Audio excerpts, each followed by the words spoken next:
Assalamu alaikum, good evening. You are watching Hum Sab TV and I am Muneeb Hamid with the news.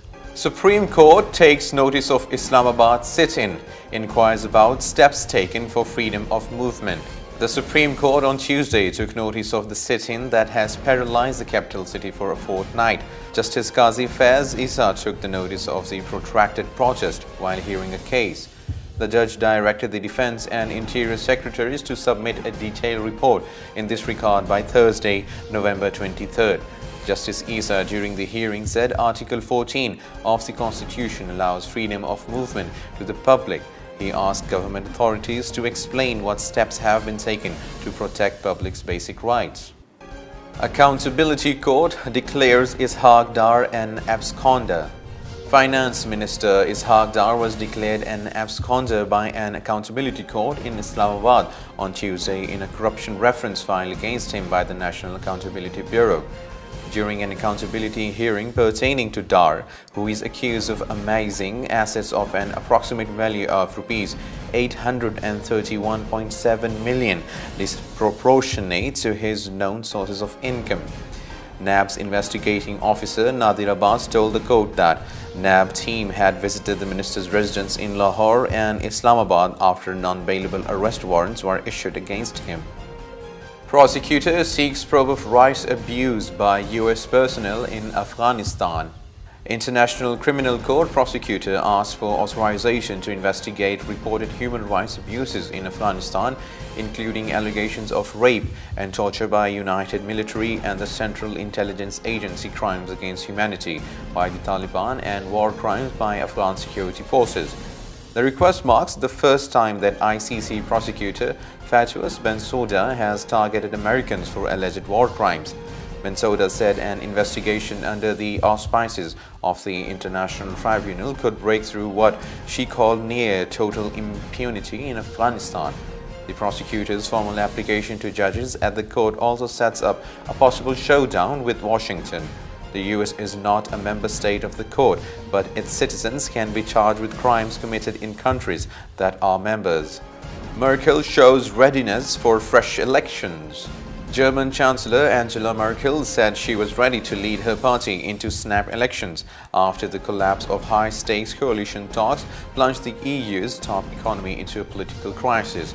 The veteran leader said she was very skeptical about a minority government, stressing that Germany needed a stable government that does not need to seek a majority for every decision.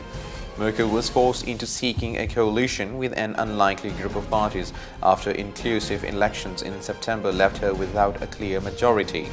President Frank-Walter Steinmeier, who holds the power to call a new vote, made it clear that this was not his favorite option, as he told mainstream parties to rethink their positions and return to the negotiating table.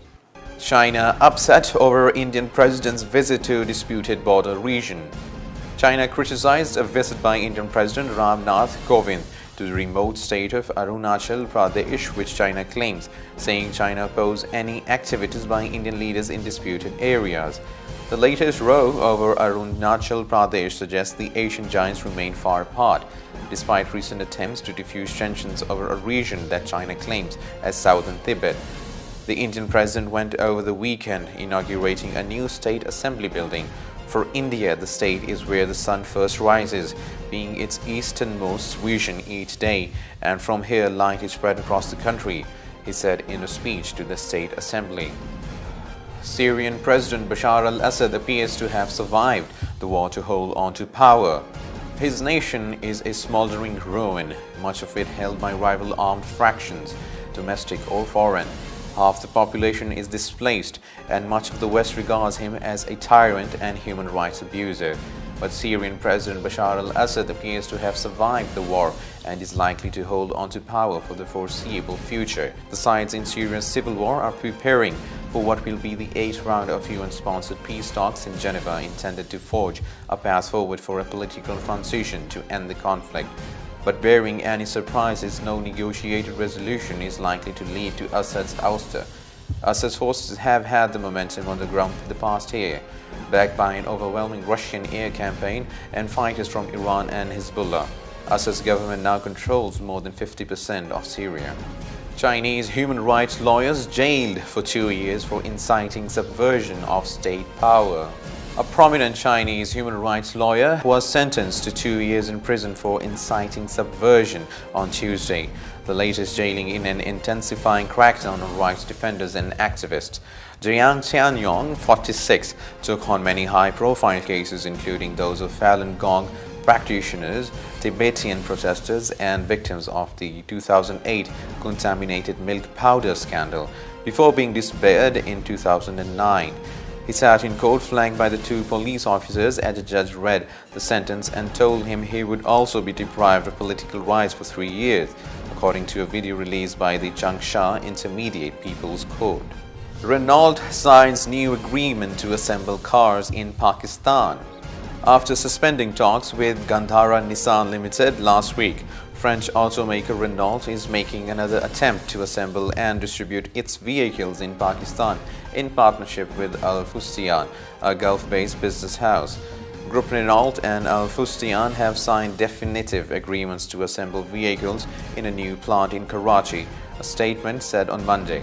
However, the transaction remains subject to a number of conditions, mainly relating to regulatory approvals. The two parties expect that the plant will be built starting the first quarter of 2018. Car sales will begin in 2019 and be ramped up in 2020. Weather. Mainly dry and cold weather is expected in most parts of the country. And that's all for now. For more news and updates, keep watching Humps Up TV. Take care.